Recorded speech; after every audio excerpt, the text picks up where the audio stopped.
Hey guys, I always wanted to do a video on this topic, and you'd be amazed how many different people kind of came up to me and said, well, Rob, why don't you do a video on motor oil and what the numbers on a motor oil can or a bottle like this really means. You know, if you really look at it and it says 0W20 or 5W30 or 5W40, and there's a whole bunch of different other numbers underneath here.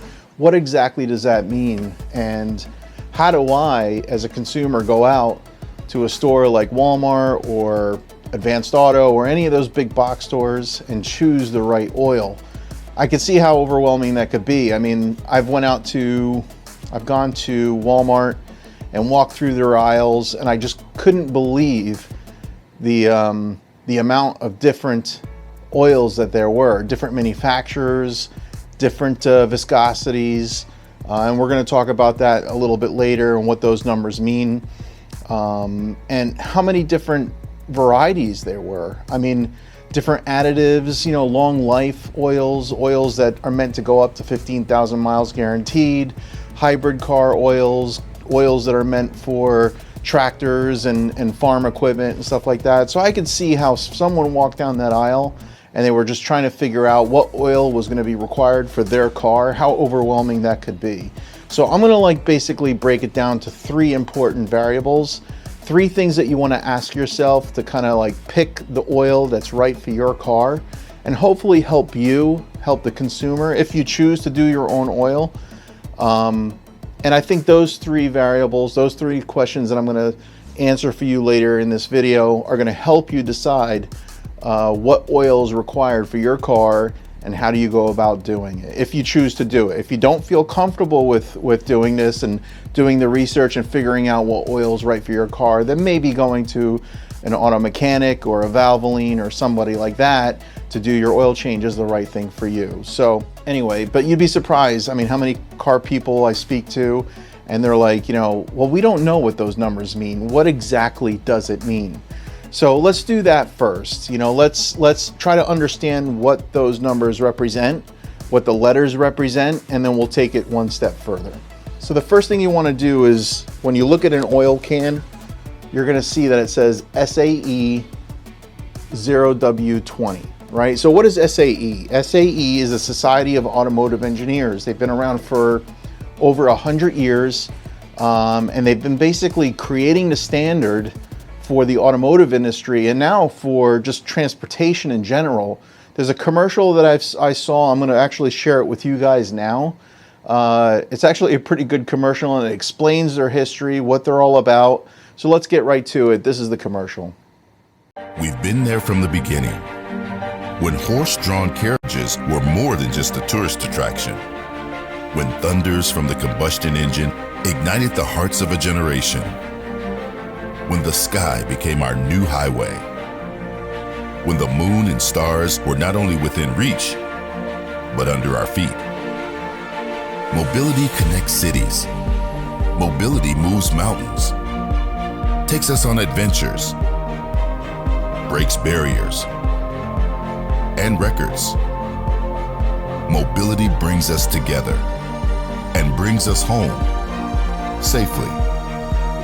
Movement defines life, and for over a century, SAE International has been there, pushing boundaries, driving the evolution of engineering technologies, and keeping watch as the fearless authority for innovation in automotive, aerospace, and commercial mobility. A global community of over 200,000 engineers, technical experts, and volunteers have built SAE's powerful and growing cohort of shared knowledge, creating the most reliable and comprehensive collection of engineering resources and consensus-based standards on Earth. Mobility is the shared gift and aspiration of all humankind. It is our mission to advance that gift well beyond the limits of possibility, while ensuring the safest, cleanest, and most accessible solutions reach the global marketplace, so you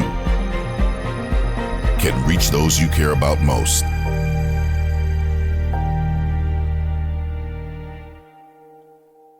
So that was a pretty good commercial, right? So what that did is that basically explained who the Society of Automotive Engineers are, what they do, and what they're going to do is they're going to set standards for motor oil and anything that's related to the automotive industry.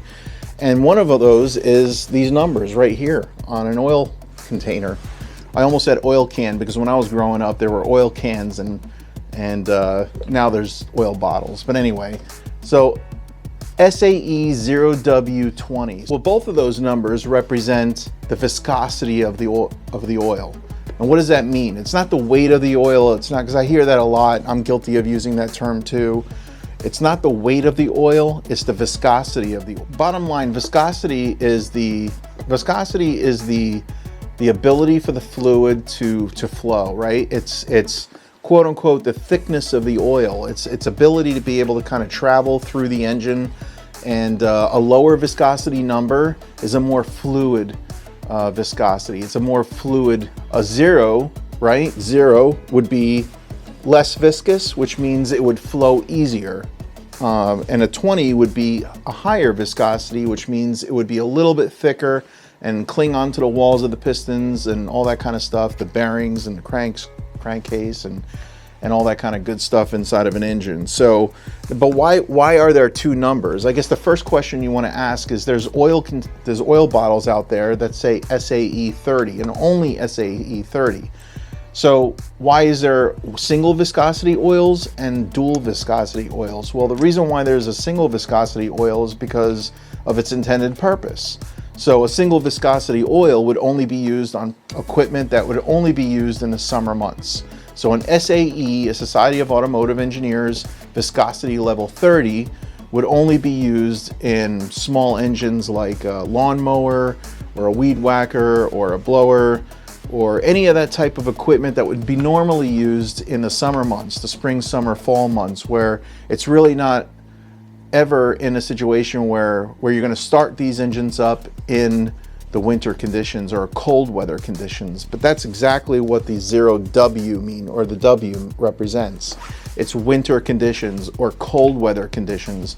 When SAE does their testing, they do testing at a very low temperature. I think it's 0 degrees Celsius. I could be wrong, but I believe it's 0 degrees Celsius. They want to find out what the flowability of that oil is in a winter weather condition, because your cars are always going to be running in winter and in summer and all the other seasons of the year, right? Especially if you're in Alaska, Canada, the Northeast, or the Midwest, you know, somewhere up there.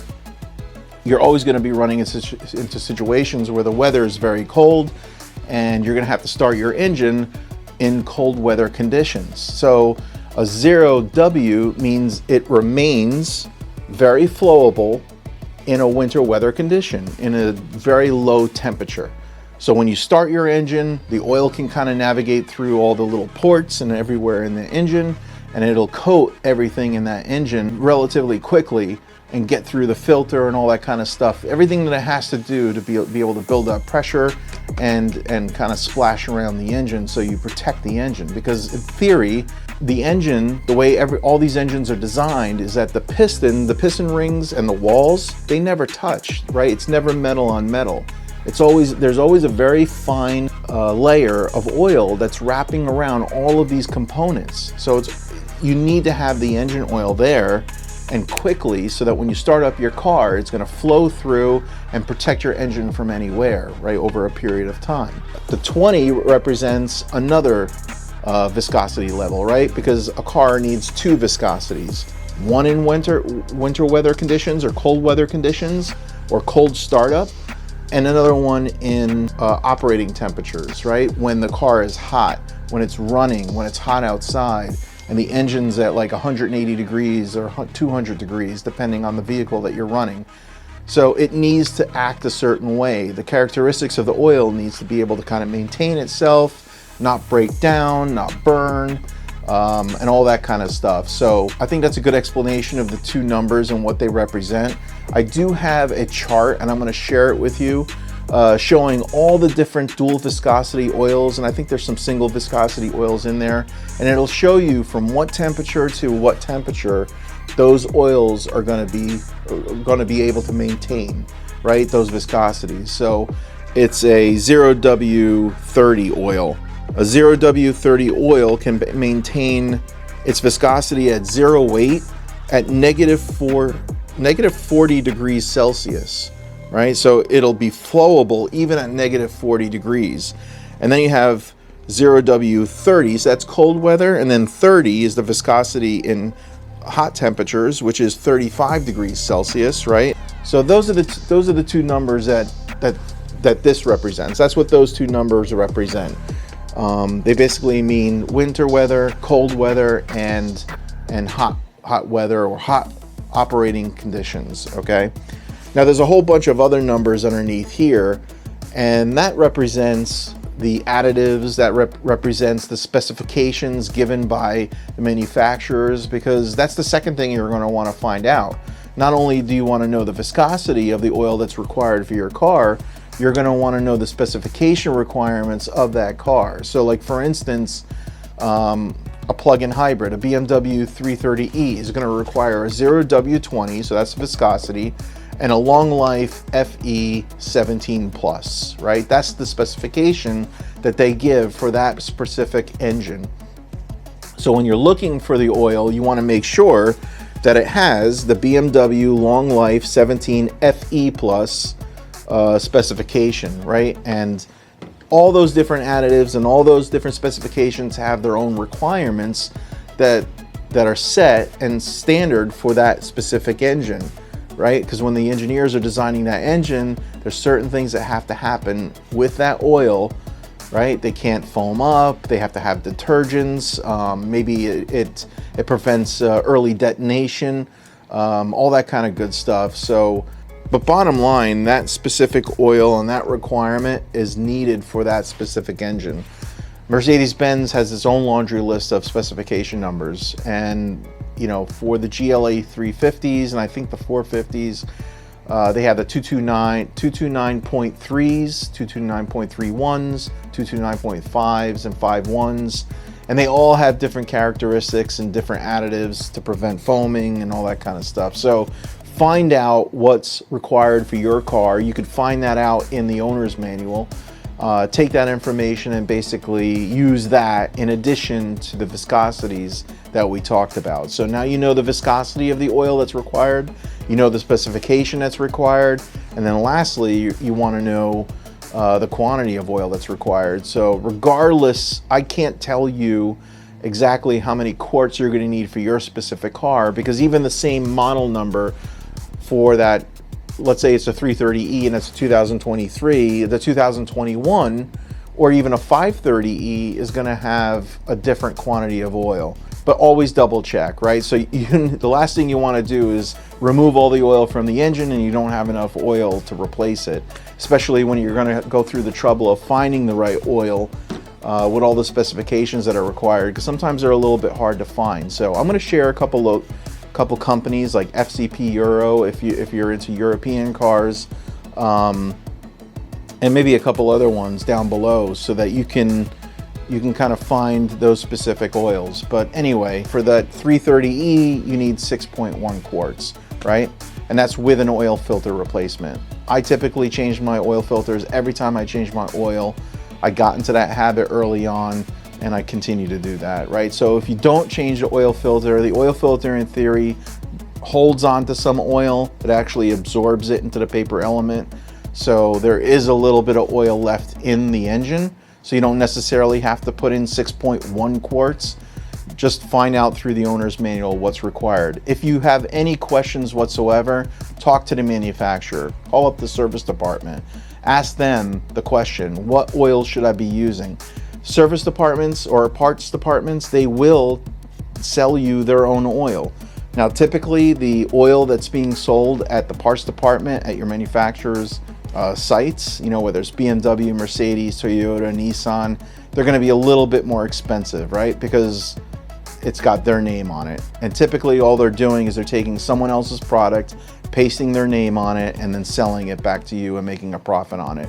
So I would suggest finding out what viscosity you need, the oil type you need, the specification, the quantity, and go out and do your research and find out. I hope this was helpful.